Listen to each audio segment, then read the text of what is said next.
All right, let's just dive right into this. I want to hit this one head on today. So we're going to talk about change, right? Everybody wants to change in one form or another in some way, but change only occurs when one of the following four things happen. And typically, the best way to make sure that change happens is when all four of these things happen. Number one is you have to want it. Now, this is obvious. Most people change because they want to change. But some people claim that they want to change, but internally they actually don't. So if you're sitting here telling yourself you want to change, now think about change in a couple different ways, right? Physical change, ways that you want to get into the gym, work out, be more fit, lose some weight, gain some muscle, stuff like that. Change, you want to eat, change your eating habits. You want to change your consistency. You want to change how you're handling things, or mentally change. You want to read more books. You want to get into more scripture. You want to read the Bible more.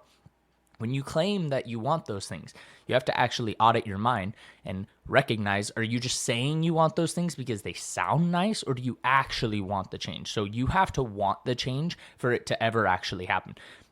Number two is you have to have a reason outside of yourself. I'm a firm believer that change does not happen if you don't have a reason drawing you to change outside of you just wanting the change. If you just sit here and say, yeah, I want to change, but your old way of life is too comfortable and too easy to slip back into, you have to be changing. You have to be constantly growing. But if you wanting it isn't going to push you, because at this point, if you want to lose 10 pounds, if you want to lose 10 pounds and you've told yourself for the last 6 months that you want to lose 10 pounds and internally you want to lose 10 pounds, but you haven't yet, it's because you don't have anything drawing you outside of yourself. So for me, one of the biggest reasons why I want to lose some fat and gain some muscle is because I've told everybody this since the day I found out I was having my first daughter. I want to be the dad that when a boy comes and knocks on my door and I answer, I want him to be immediately intimidated to know that I am that girl's father. I've always wanted to have that physical appearance that just instantly screams, that's a guy that I don't want to mess with. And I want to be able to walk down the side of the road with my family and know that I have the appearance that somebody's not going to want to try and come and pick a fight, because I can easily protect my family and show that. And I don't want it to all be show muscle, right? So like I'm working physically to get to the form and shape that I actually want to be at. But that's a reason for myself that I want, that also has a driving factor outside of myself that's helping me get there. That immediately ties into my diet, because anybody knows if you want to gain muscle and lose fat, you have to change your diet regimen. And so I have two reasons pulling me. The third is you have to have enough pain. You have to have enough pain associated to not changing. And so this is where a lot of people fall off, is because they sit there and they say, I want to lose 10 pounds. But if I don't lose 10 pounds, it's really not the end of the world. I want to gain muscle. But if I don't gain muscle, it's not the end of the world. I just want to gain. I want to eat healthier, but if I don't eat healthier, like, it's really fine and we live in a healthy culture and I'm all right.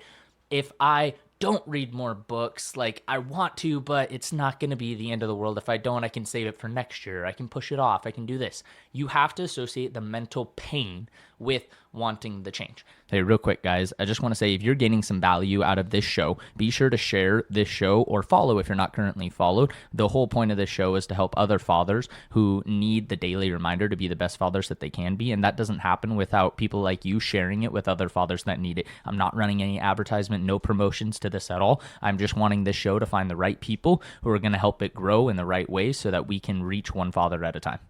The area where a lot of people get it is when they can actually sit there and say, I want to lose weight, and every single time you get onto a scale, you feel the pain of the weight that you are currently at. You have to associate the weight that you're at to go, oh my gosh, look at how this is limiting my physical capabilities to spend time with my kids.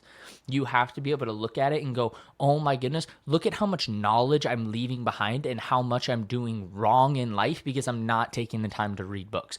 Oh my goodness, look at how much I'm wasting away because I'm not putting these things into effect today. And if you can't sit there and go, I have pain associated to not changing, you're never actually going to change. And the fourth thing, completely by God's design, and one of the biggest missed pieces when it comes down to change, is accountability.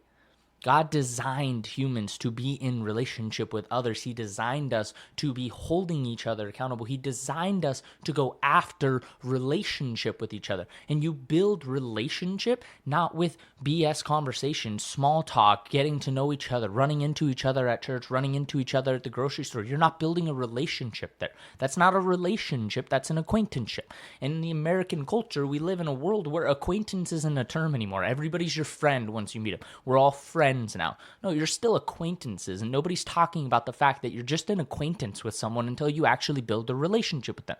And a relationship doesn't happen if you're not actually having a conversation deeper than, hey, what's the weather like? Who's your favorite sports team? Good season this year. If you're not having conversations beyond this, and especially in the male culture where we live in a world where it's too easy to just talk about what's going on. Oh, how'd your work week go? Oh, you gonna stay there? Oh, do you like the car you're driving? Hey, how's that truck holding up? None of those things are actually building a relationship. All you're doing is just getting to know somebody's inner workings of their day today. But in order to actually build a relationship, you have to get after somebody in terms of their mental. Until you know what somebody is like on the inside, you actually don't have a relationship. And once you have a relationship, that's when you can start the accountability. And once you can start accountability, that's when you're actually going to get after it and be able to start helping each other change. You should be having conversations with the people that are closest to you of what are they working on and what do they want to change and what do they need somebody coming alongside them to help them in that. And if you're not coming alongside somebody and helping them and change, then you're not doing your part as a Christian brother to help them. And vice versa, you should be able to go to the people that you're closest to and be able to say, hey, like I really want to change. I really want to lose 10 pounds and I'm having a really hard time just getting it down. Will you hold me accountable? Will you check in with me and just ask me if I'm hitting the gym? Ask me how I'm doing on eating junk food and stuff like that. And the relationship will not only grow tenfold from what most of your relationships are by having that conversation, you'll also see the change start to actually transform. Now, the biggest thing that often happens with this is, can my wife be the person that holds me accountable? Yes and no, but it depends on your level of relationship because you have to think, for me, my relationship with my wife dictates that I would not go to her to hold me accountable for something like weight loss because if she slips and drops the ball on holding me accountable, is that going to change anything in our relationship because she doesn't remember to ask me about the gym or my fast food or anything like that, when really it isn't a huge impact on our relationship. But then can I use that as a weapon to blame her for why I'm not changing in my weight because I have pain to not changing, but she's not holding me accountable. So I'm missing one of my 4 pieces in order to change. When I can sit there and find somebody who I can trust and go to, but also isn't in my immediate vicinity of my day-to-day life, then I have a relationship with somebody, another man, who is helping me grow, and I'm not holding my wife and making her responsible for my change. How many times have you ever been responsible for somebody's change? There's a difference between accountability and responsibility. And oftentimes in relationships, we hold our spouse, and our spouse holds us accountable and responsible for the change that happens inside of the other person. And I don't want my wife to have the burden of being responsible for my change, and I don't want my wife being responsible for my change. I want to be able to change outside of her, and I want to be able to change for her, but I don't want her to have to be the person who's doing it for me or making sure I'm doing it. So you have to be able to bring in accountability. My recommendation, go find somebody that you have an established relationship with, and maybe it's not as deep. Maybe it's not to the point that you would ask them, but you're willing to grow with that person to get them to hold you accountable. Go ask them if they will. Go tell them what you want and say, this is what I'm working on. Will you walk alongside me in this and help me to accomplish this goal? Whether it's a mental goal, a physical goal, spiritual goal, whatever it is, go find a goal. Go find something that you want to change. Make sure you want it. Make sure you have a reason outside of yourself to